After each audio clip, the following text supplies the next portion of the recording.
CENI. Proclamation des résultats provisoires ce samedi 25 novembre. La Commission électorale nationale indépendante proclamera les résultats provisoires du premier tour de l'élection présidentielle ce samedi 25 novembre 2023. Le traitement des plis électoraux en provenance des sections de recensement des matériels de vote se poursuit.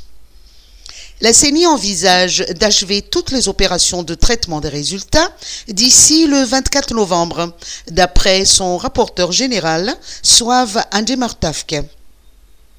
À ce jour, seuls quelques SRMV, dont ceux des districts de Mahanuru et de Marlambo, n'ont pas fait parvenir leurs plis électoraux à la CENI.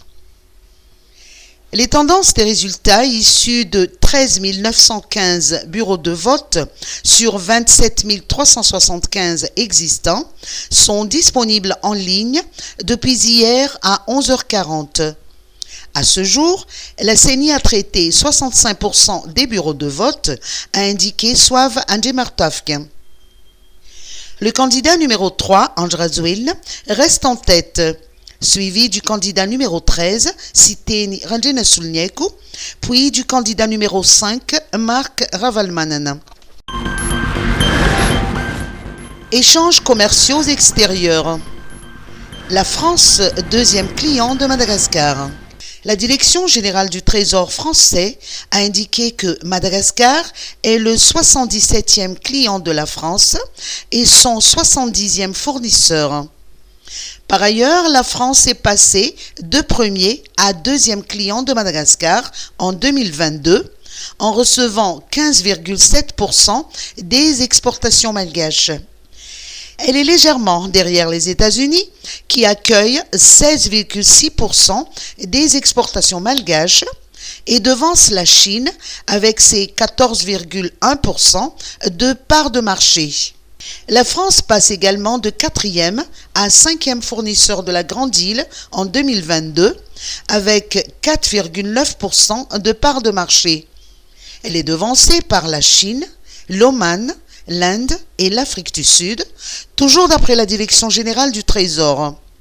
Le volume des échanges bilatéraux entre Madagascar et la France a atteint néanmoins un record de 1,1 milliard d'euros en 2022, soit une hausse de 28% par rapport à l'année 2021, qui était de 875 millions d'euros. Journée internationale des professeurs de français. L'OIF désire valoriser le métier. À l'instar de nombreux pays d'Afrique, Madagascar est francophone et la langue française y est aussi la langue des affaires, de l'enseignement et de l'administration.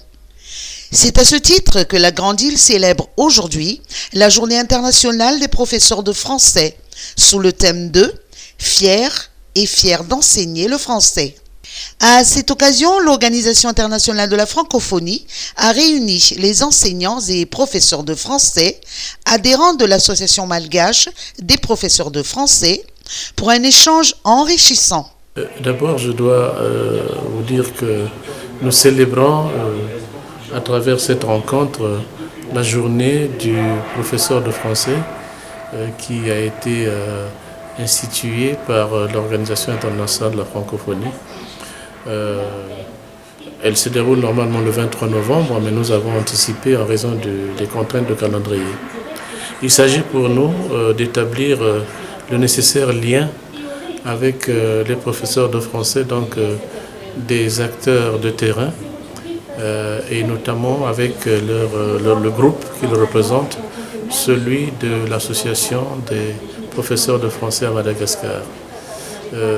Nous avons souhaité organiser un échange avec ces professeurs pour les écouter, leur engagement en faveur de la langue française, mais surtout les défis auxquels ils sont confrontés dans l'enseignement ou dans l'exercice de leur noble métier. Cette activité a permis de valoriser les professeurs de français et de promouvoir la langue française. Nous avons, dans le cadre de la promotion de la langue française, un certain nombre de programmes. qui s'intéresse en particulier aux enseignants, aux enseignements de français. Et nous nous proposons, dans le cadre du déploiement plutôt de la réalisation des projets qui s'inscrivent dans le cadre de ce programme, d'examiner les voies et moyens les meilleurs dans le cadre d'un partenariat que nous nouerons avec l'association des professeurs de français, nous engager dans la réalisation justement de projets qui s'inscrivent dans le cadre ou dans la globalité des projets que nous réalisons ici et dans la région de l'océan Indien pour promouvoir la langue française. Enseigner est un métier de passion et c'est aussi un métier difficile et de responsabilité. Rappelons que l'Association malgache des professeurs de français, ou FMTF, a été créée en 1979, au moment de la malgachisation de l'enseignement.